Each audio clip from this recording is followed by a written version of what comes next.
Mhm.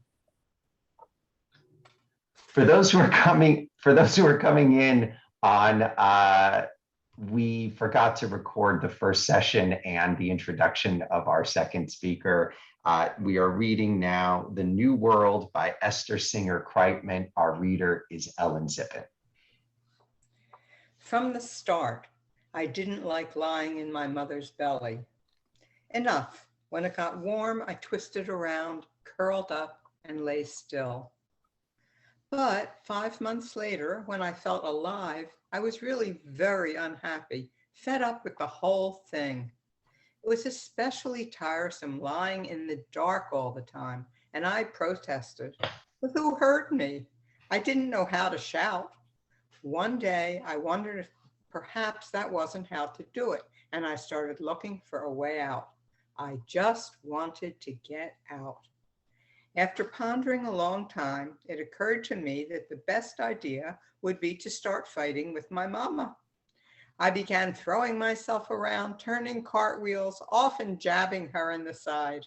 I didn't let up, but it didn't do any good. I simply gave myself a bad name so that when, for instance, I'd grow tired of lying on one side and try turning over just to make myself a little more comfortable, she'd start complaining. In short, why should I lie here cooking up something? It didn't do any good. I had to lie there the whole 9 months. Understand? The whole period. Well, not having any other choice, I consoled myself. I'll simply start later.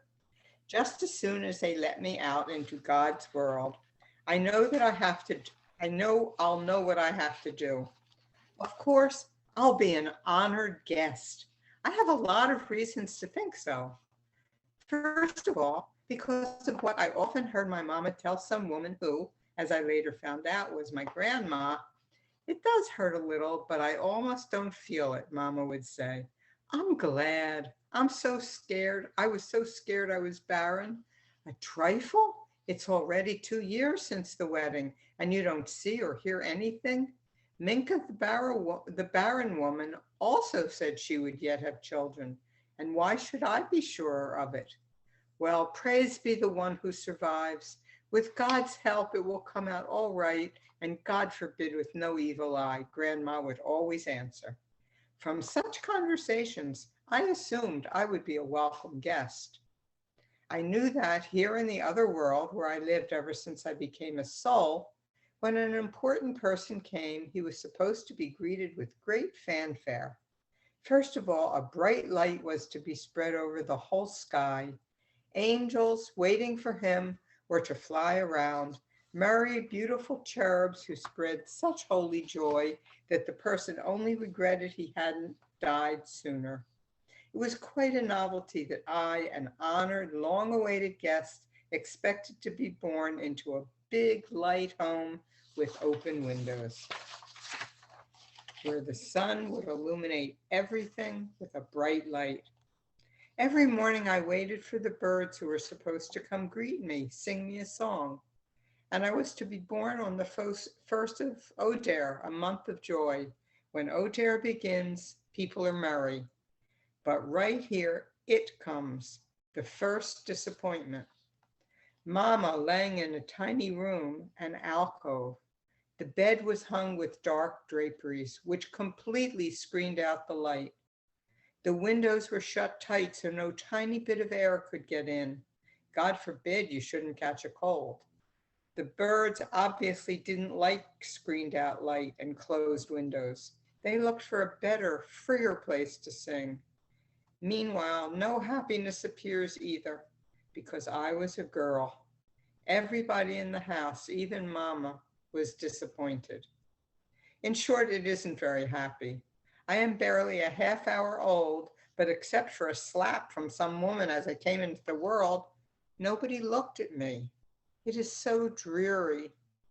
Grandma comes in and smiles at Mama. She looks happy, probably because her daughter has come through it all right. She doesn't even look at me. Mazel tov, dear daughter. Mazel tov, may we enjoy good fortune. Mama smiles, all too, but not at me. Of course I would have been happier if it were a boy, says Mama. Grandmother winks roguishly with half-closed eyes and consoles her. No problem, boys will also come. I listen to all that, and it is very sad for me to be alive. How come I was born if all the joy wasn't because of me? I'm already bored to death. Oh, how I want to go back to the other world. All of a sudden, I feel a strange cold over my body. I am jolted out of my thoughts. I feel myself clamped in two big, plump hands, which pick me up. I shake all over. Could it be? A dreadful idea occurs to me. Is she going to stuff me back in for another 9 months? Brrr. I shudder at the very thought. But my head spins. Everything is whirling before my eyes. I feel completely wet, tiny as I am. Am I in a stream? But a stream is cool, pleasant, even nice. But that doesn't interest me as much as the idea of what the two big clumsy hands want to do with me. I am completely at their mercy. Thank God I am soon taken out of the wet. I am brought back to the alcove, already violated, and I am carried around the alcove. Everybody looks at me, says something. At last, I am put back to bed. Mama does put a sweet liquid thing in my mouth. I am really hungry for what is in the world. Mama looks at me with her nice, soft eyes, and my heart warms. A sweet fatigue puts me to sleep, and I am blessed with good dreams. But my happiness didn't last long. A dreadful shout awakes me with a start. I look around. Where did it come from? It's Mama. People gather around. What happened? Where did that shout come from? Mama gestures, tries to point. Her lips tremble, want to say something and can't. She falls back onto the pillow, almost in a faint. Seeing they won't get anything out of Mama, they start looking for the reason in the closet, under the bed, in the bed. All of a sudden, a shout is heard from the nurse, who keeps repeating in a strange voice, "Cats! Oh dear God, cats!"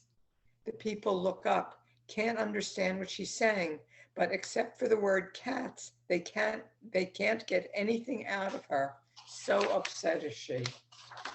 Grandma is also very upset, but she takes heart, makes a thorough search in the bed, and laughing to hide her fear, she calls out, "Mazel tov, the cat had kittens, a good sign." But apparently this isn't a good sign. The people are upset. On the same day, in the same bed as a cat? A person and a cat are born the same way, says one brave soul. They calm Mama, excuse me, but again, nobody looks at me. Mama falls asleep. And with that, my first day comes to an end. I am, thank God, a whole day old, and I have survived quite a bit. Excuse me. The third day after my birth was the Sabbath. This time, a big red Gentile woman puts me in the bath. I wasn't so scared anymore, already familiar with the way it smells. Once again, I lie in bed with Mama. Mama looks at me more affectionately than yesterday. I open my eyes. I would like to look around a bit at the new world. I'm already used to the darkness. All of a sudden, it grows darker for me than before. A gang of women burst into the alcove. I look at them. They're talking, gesturing, picking me up, passing me from one to another like a precious object. They look at me. They look at Mama. They smile. Meanwhile, Grandma comes with a tray of treats. The women make her plead with them, pretend they don't want to try any of the cookies, whiskeys, preserves, cherry brandy, berry juice, or wine. But Grandma doesn't give up, so they open their beaks and finally consent to do her a favor. Males also stuck their heads into the female alcove. They talked with strange grimaces, gestured, shook their beards, went into a fit of coughing. With them, Papa succeeded, not Grandma, and I am named Sora Rivka after some relative of his. Now they need a wet nurse. Mama is weak, pale, with such transparent, narrow hands without sinews. She can hardly pick me up. A middle-class woman, She cannot breastfeed me. I am the opposite, a healthy, hearty gal, greedy. I restrain myself from shouting. All I want is to eat. Not to a goyish wet nurse, says Grandma. Not for all the tea in China. And she can't find a Jewish one. The pharmacist says I should get used to formula, which is better than mother's milk. But I say I don't want to get used to it, and I throw up all the time. This is bitter. Grandma is upset, Mama even more, but Papa consoles them, saying the Holy One, blessed be He, will help. And he does. Our neighbor remembers a wet nurse named Razel. She has the voice of a sergeant major and 2 red eyes that scare me. She can't come to our home. She has 6 children of her own, but there is no choice. All the details are worked out. She is given an advance, and may everything work out all right.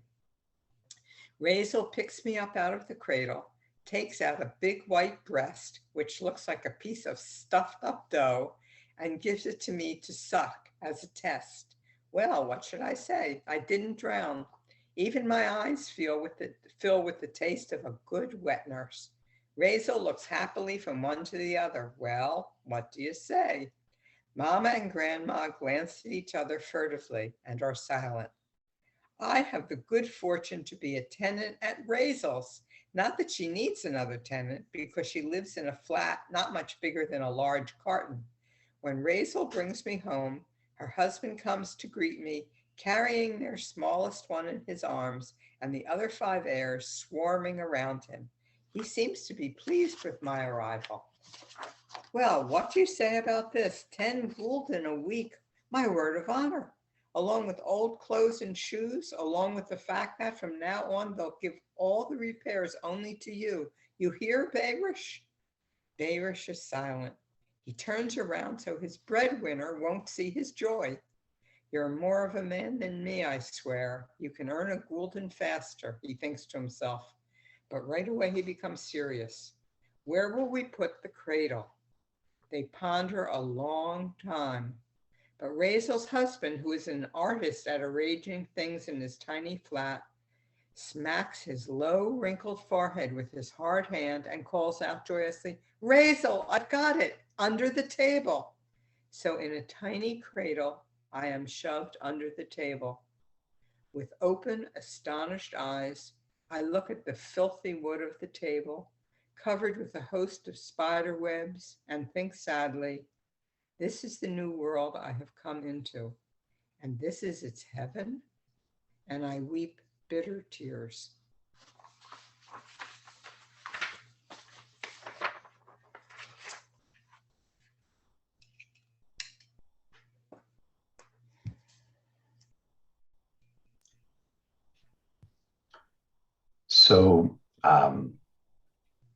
So today's 2 stories are not the most cheerful, but they're intense. And this one has, much deeper literary quality of, flights of fancy and structural complexity than our first story, but a punch as well. Let's go to our comments. The first 2 hands I saw were Kathy Rance and then Ike Koziel. I was just going to ask, don't you have any happy stories? Yeah and no.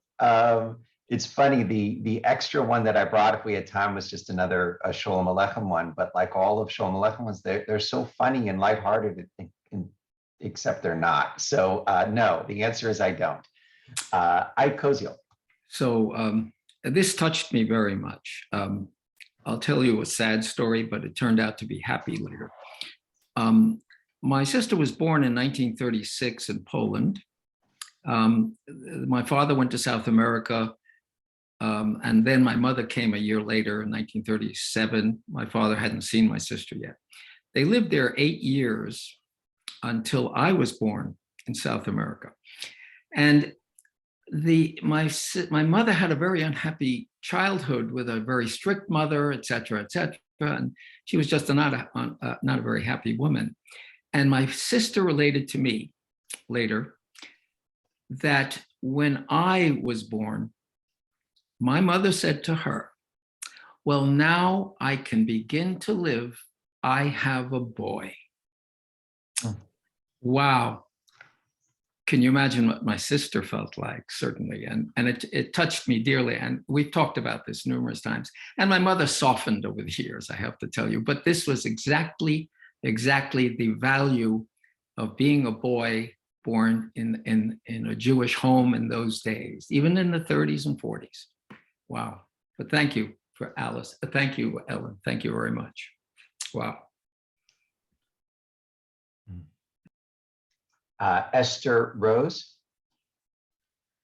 The thing is that in that milieu, the son was the one who would say Kaddish when the parent died. So it was important to have a son. They used to call him, I think, the Kaddishal, the one who would be able to recite the Kaddish. So that's where this idea that the girl wasn't as valuable in that area, for sure. Janet Hiller. Oh, and Jack, and then Jack Braverman. Yeah, as I said, my mother grew up in a shtetl in Europe, and she's exactly the same thing. I mean, women were, and female children were not valued the way a son was. The son could study Torah. Remember, the daughter could not go and study Torah the way a son could go. So the son was groomed, in a religious family, the son was groomed to study Torah, to go to study with the rabbis, and then or to go to the Masifta, which my father did.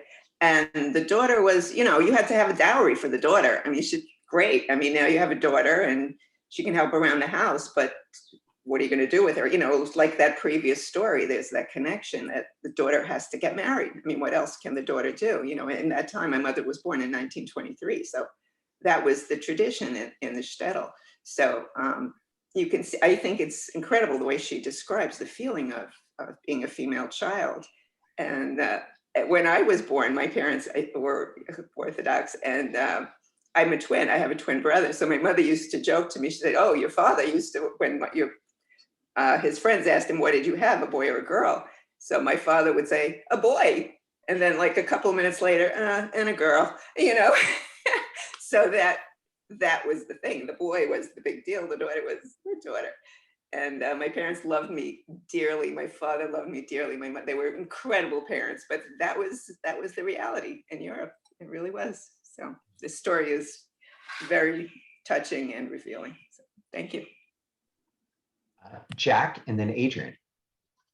It's interesting that we share this as a culture, so in Torah, I've seen this kind of stuff before. My family is sort of steeped in it. And so in reading Torah, I noticed that when there aren't that many times that God spoke directly to Moses or Abraham, but he spoke to Sarah was asking that Hagar's be removed after she had a son, and Abraham went to God and said, "What should I do?" And God said, "Listen to your wife." One of those rare times when he spoke directly. And when the women brought mirrors to decorate the ark, Moses rejected him as being, and God said, "Accept the mirrors. It's the women who saved Israel." I had a similar story because my mother was brilliant and won a scholarship to college in Canada.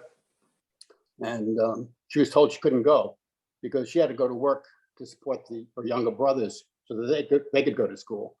And when the will was done after her parents died, the women weren't even mentioned in the will. They were sort of erased, not even acknowledged. And there was one woman who, one of her sisters had been sick as a child, and she had a little bit difficulty in speech. So after that, she was always taken care of and treated as sort of an invalid. And then as a young boy, I was out with her and she spoke perfectly and she was perfectly bright. So she had feigned this disability her whole life to avoid the usual treatment of women. So just throwing all of that out, it seems to be I'm asking as a question, is this more out of our culture or out of our Torah?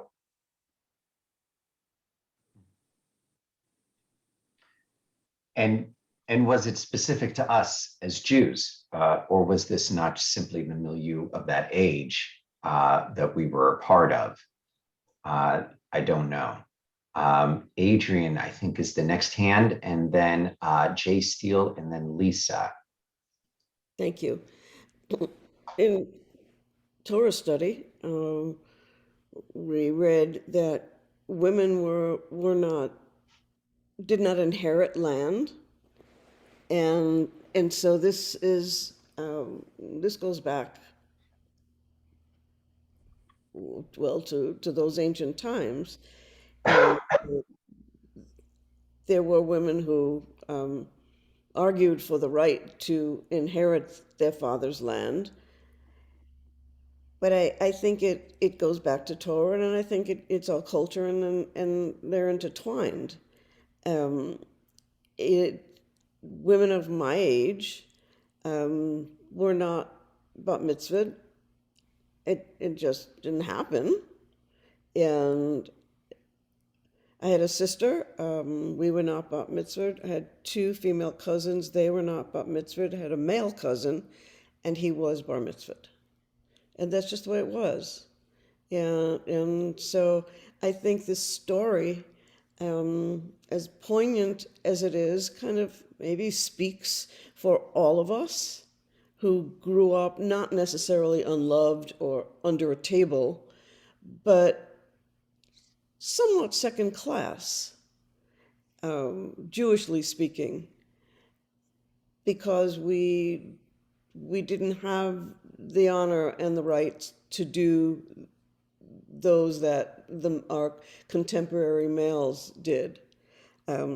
It's funny that her Hebrew name was Sarah Rivka, because my daughter's Hebrew name is Sarah Rivka Gittel, after my tante Gittel. So that kind of struck me. And there is a contemporary book, which I have not yet read, by Ian McEwan, called Nutshell, and it's the fetus who is talking. Okay, I'm glad you brought this up, because that is, I want to make sure we discuss her literary device of the all-knowing narrator who's a fetus, and then a newborn, which is hysterical and clever, and very kind of winky, tongue-in-cheek, which I'm really, and I think she also was mocking herself a little bit too. Which anyway, I definitely want to get there, but the hands up were Jay, Yeah. and I can't remember who was next. I think it was this what struck me about this story is, and I asked this question, is when does life really begin? Here you have a talking fetus, and from the start, she didn't like lying in her mother's body, and then she says, but by 5 months. So obviously this fetus is talking well before 5 months. So when does life begin? That's what I think the author is really posing in this story, using this beautiful example of personification. So that's my comment. The story is very in keeping with the Midrash and the Jewish folkloric legend of when life begins, and the soul is eternal. According to Jewish legend, the soul exists for all time. Since the beginning of time, all souls have existed in the heavenly realm. And then when it comes time for the baby, to be formed, the soul is sort of plucked from heaven and planted into the body of the baby. And so the soul has existed all along, and that's what she alludes to.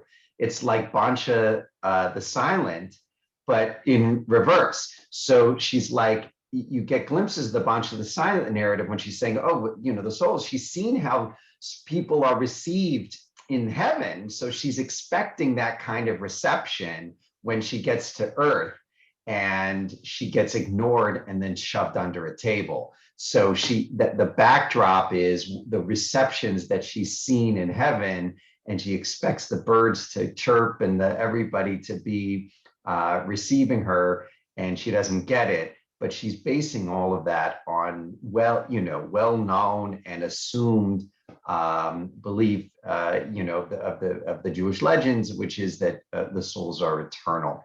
The Lisa. I have to tell you an anecdote, but then I have a question for you, Rabbi. My brother's 11 years older than me, and I refer to him still as the firstborn God, because he could do no wrong in my parents' eyes, no matter what happened throughout their entire lives and his entire life, until my father was lying in the hospital and he thought he was dying, which he was. And he said to me, "Who's going to say Kaddish for me?" Because he knew my brother, who was the one who should have said Kaddish for him, was never going to do it. So I said to him, "Don't worry, Daddy, you're covered. I'll do it."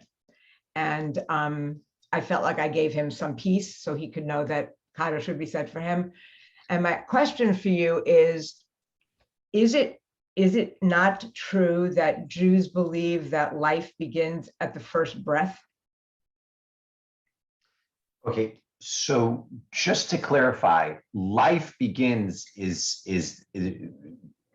a very ambiguous term. So the existence of one's identity begins at the beginning of time. Our souls are already ancient when we are born. Halachically, Jewish law, when does the status of human life begin? Is at birth. But that is different than saying, when does life begin? So life begins at the beginning of time, when all creation was made, including each of our souls, and our souls were waiting for us to be born.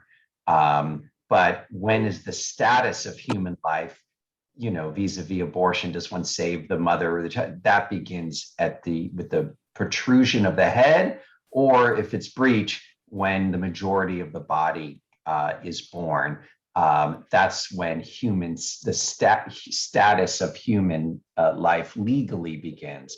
But those are two very different ways of describing it. So that's it in a nutshell. Okay, thank you. Sure. All right. So then I want to get back to her literary device of the all-knowing narrator who's a fetus. By saying all-knowing narrator, she knows and understands the dialogue that's going on all around her, even though she's a baby. She understands the bad omen of the cats, and she and is commenting on. But it's interesting, but still she uses a narrator that only knows what happens around her. So the men play no role until they peek into the room. No one has any meaning or doesn't come into the story unless they come into contact with this baby. So the narrator isn't talking about anything other than what's in her immediate view and perception, but she keenly understands everything that's going on. And that's just a clever, funny device, which takes away, some of the seriousness of this, but in a way that is disarming, but at the same time, the punch is, held back, but then, still comes and hits at the end. I think she's making fun of herself. Look, we can all lament the world and the circumstances we're born in, but at some point you just got to make the best of your lot and deal with the hand you're given and try to make a nice life for yourself. And I think she's mocking herself a little bit, that she knows she's one who's never satisfied. She is never going to be one who counts her blessings and says, isn't life, and see the half full and see the beautiful, see the good things and put out of her mind the bad things. I think she is mocking herself that she's never going to be that person. In that, she describes her unhappiness and being sick of the womb. Like, that's such a funny thing. Who complains about a womb? You have to laugh at a writer who complains about being in the womb, because it's so ridiculous that I think it's self-mocking, but it shows her constant feeling of entrapment. She's always trapped and always disappointed. And I think she's using the womb and being stuck in a cage in this penned into this little space that's dark and warm, which she uses as derogative, like it's warm, like it's just funny. But I think she uses this as, this metaphor for her always feeling trapped in her life and just wants to break out. And when she breaks out, it's into a new disappointment. Under the table. She ends up under the table. And I wonder in her life, in times when she did get published and it doesn't sell, or she, gets out of her house and her parents who were oppressive. By the way, all three of the Singer kids did not seem to, have great fondness for their parents or their home life. At least if you, as you read into their writings, she gets out and she gets married, and she famously had a very unhappy marriage. So I think she breaks out of and then finds further disappointment in her life. And she uses this story to convey that she just wants to get out of the situation, and then she gets into a new situation that is no better. And is a disappointment. Adrienne Hutt, your hand is up. The way you describe it almost seems like a self-fulfilled prophecy, that she knew in the womb that this wasn't she was trapped there. She's born, she's trapped, she's under a table, she's ignored, and she has, she's not published, she's published, it doesn't sell, and onward. So in a way, it's almost as if this fetus has developed a certain mindset, and once born and once matured, didn't or couldn't or wouldn't deal with the cards that she was given and try to make the best life for herself. So it's interesting. I mean, psychologically, it's interesting, and you can go many ways with this. And the book that I referenced, it's a retelling of Hamlet, only is the fetus in Ian McEwan's book. Jay Steele. Oh, Jay, please unmute. Yeah. Do you happen to know if she actually used her name or whether she used the nom de plume, the name of a man? Because at the time, women authors were, not recognized. So would she have used her real name? Gosh, I'm sorry, I don't know. It's interesting. Isaac Bashevis Singer in his early writings didn't use his own name. So I don't know. I don't know in the case of her. So I'm sorry I don't know. If anyone does know, tell us. Sonia. People have spoken about the different treatment of sons and daughters. And I had, in a way, the opposite. When I was born, I had a brother who was 14. And 10 years later, he left the home and got married. So I was always favored in the family because I was there and he was gone. And I came along when my parents were well-to-do, whereas my brother came along when they were first struggling. But his children and grandchildren today blame me for being the favored one.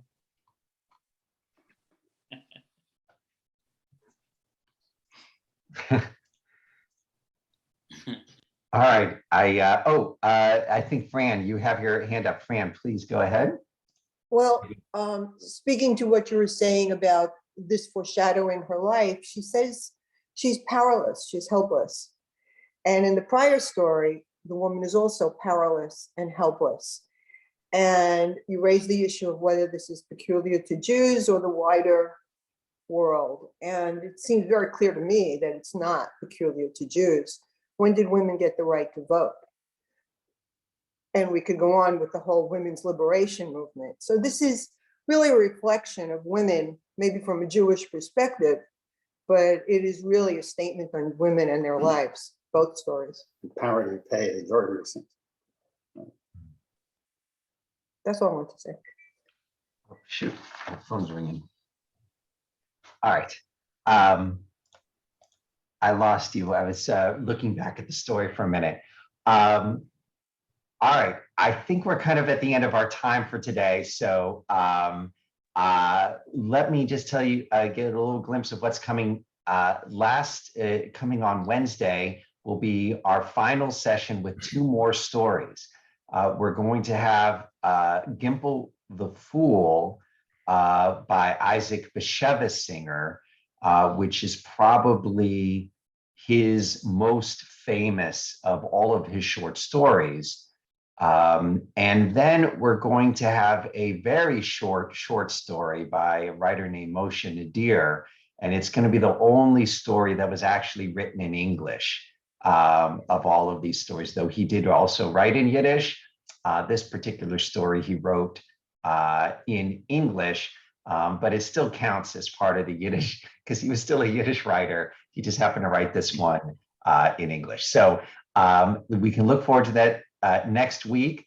And I hope you enjoyed this session. We are coming to an end, but if you want to stick around and chat some more, I'll keep the room open and we can chat. But I hope you have a good day ahead, and I look forward to seeing you Wednesday at 10 o'clock. Ashenim Dank, Rabbi. Ashenim Dank. It was, thank you very much, Rabbi. This was a wonderful session.